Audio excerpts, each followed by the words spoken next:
Good afternoon. I'm Cece Big Crow, and I'm working with the University of Colorado. And what I'm going to do is talk about the Circle of Life curriculum. And today we're going to go over Chapter 1 to review what you've already been trained in and just to kind of help you get started today. And first, I'd like to go over the main objectives of this session. This session is about understanding the medicine wheel and the medicine wheel concept and how we use it in the circle of life. We're going to learn about the significance of the circle of life and making healthy decisions, and we're going to teach the children that you're working with how they can start recognizing the decisions that they make in everyday life as something that they're doing in their circle of life. So the first thing we're going to do is explain that the circle of life symbol is a traditional native symbol that's been used for a long time. We're going to identify the 4 parts of the circle of life: the mental, spiritual, emotional, and physical. We're going to identify examples under each part of the circle of life.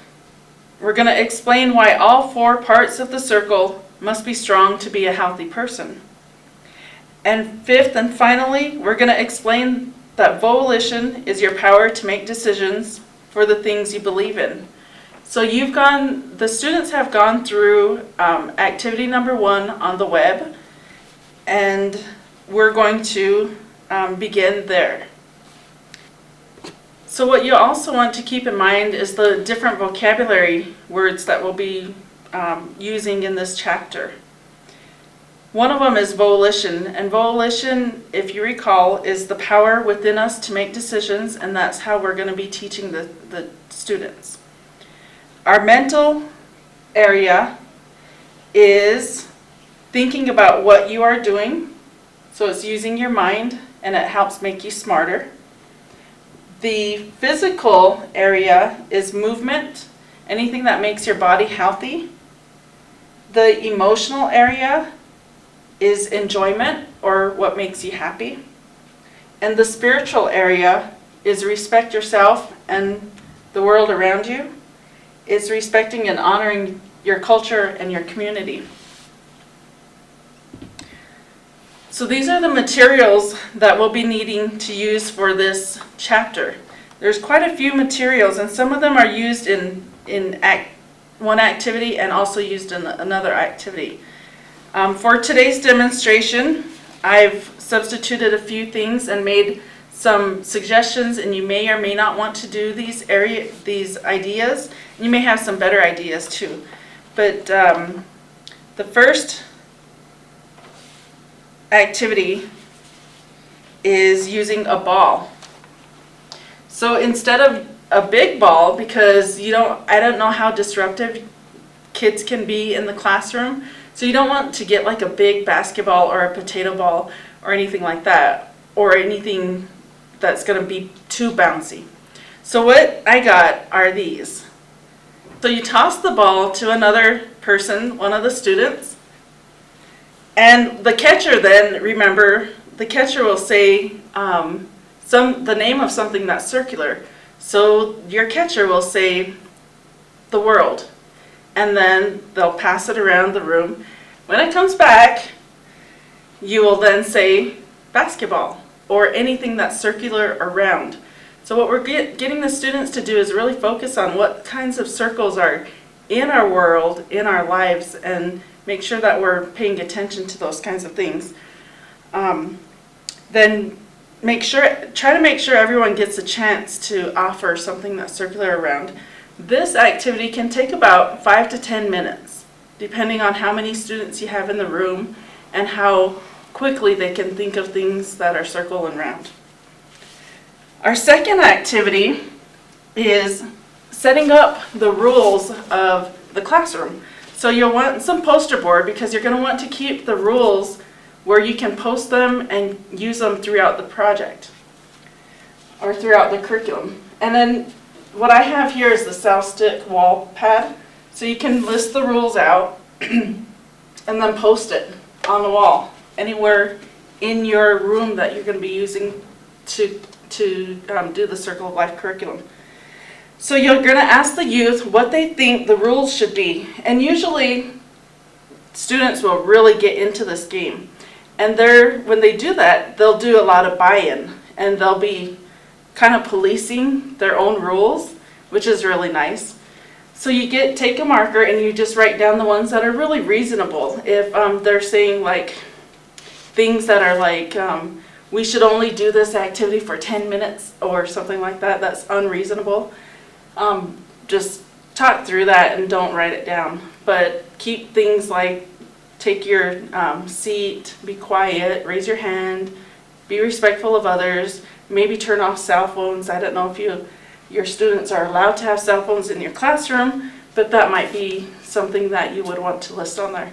Also remembering that attendance is important. So that's what the poster board is for. The next activity is our third activity, and it's a little more quieter, calm down. The kids will be sitting in their seats or on the floor, however you want to arrange the room. What we're going to do is we're going to talk about black elk and remind students who black elk is. You might also want to have a photo of black elk or a book by the Black Elk Speaks book, or something visual that they might be able to kind of connect with. And then so you explain that to them that he was an Oglala leader and he lived from 1863 to 1950. So some of their grandparents may know him or have met him. What we're going to do is read the passage and ask the students some classroom discussion questions about circles and about things that they think of in their everyday lives that include culture and circles. So we're going to ask them, what kinds of activities take place in circles in your community. They may come up with things like powwow, tribal council meetings, the medicine wheel, the rotation of earth. These are things that are circles and will pertain to the reading that we have. So that's what this is. So the next exercise will be the circle exercise, and this will get the students a little more involved and a little more active. This activity will take about 15 minutes, and these are some of the items that you're going to need. You're going to need your circle board, which we have here, or we also have this, and we also may by this time have another larger laminated sheet for you. But it looks like this.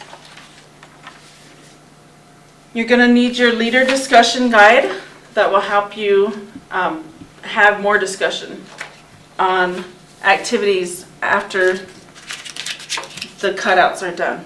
So these are the cutouts that we're going to use, and they have the pictures on them, and you're going to lay them out on a table, and you can lay them upside down if you want and have students come up and pick one at a time. You can also fold them, put them in a hat, make it a little more mysterious. And kids will pick one out of the hat or off the table. They'll open it up, and what they'll do is then they'll take a piece of tape and take it to the board, and they'll put the activity where it belongs in the circle. Sometimes the activities overlap. This one is Use My Brain. So where do you think Use My Brain will fall?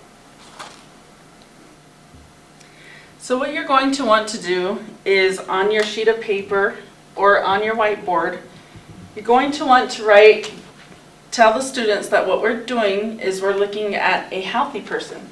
So you write above your whiteboard, above your circle. So here we're getting the students to focus on what it takes to be a healthy person. And we want to explain to the students that a strong mental part is a person, it makes you smarter. A strong physical part makes your body healthy. A strong emotional part makes you happy. And a strong spiritual part helps you have respect for yourself and the world around you. So this is where we're going to ask our students a little more questions about what we think, what they think a healthy person is, and how they get to be healthy. What kinds of activities do they do? What kinds of things do they exhibit? How do they show that they're a healthy, strong spiritual person, healthy, strong physical person, emotional person, or a strong mental person? We give them some scenarios and we say, what happens, and again, remember the top demonstration, what happens if we're only focusing on our physical health and we're forgetting about our mental health, our emotional health, and our spiritual health?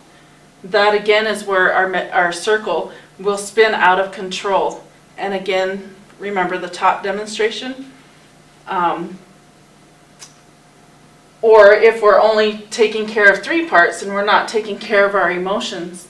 Sometimes we may be working out, going to basketball practice, we're in school and we attend church or ceremonies, but we're not talking about our feelings, and we may be harboring some issues with our parents, with our teachers, with our brothers and sisters, our siblings, our friends. And so that will begin to spin us a little bit out of control there. So we always have to have all 4 areas of our being in balance. So what they're going to do is they're going to create a collage of activities that they see in magazines that exhibit things that they do in their lives that keeps them being healthy. So you'll pass out the sheets of white paper. You'll pass out magazines for the students, and they'll use their glue sticks, and they can also, and if they don't want to do the cutouts, they can also use markers and just write things in. So I've made a demonstration, and you may want to do this for your students. You may want to show them what it's going to look like in the end. So I've put together one of my own, and I would like to show it to you. So here's a sample that I created, and you may want to create one similar to this before students come to the classroom. Or while they're doing theirs, you can also do it with them, which might be a good way of modeling. This will conclude Chapter 1 of the Circle of Life curriculum.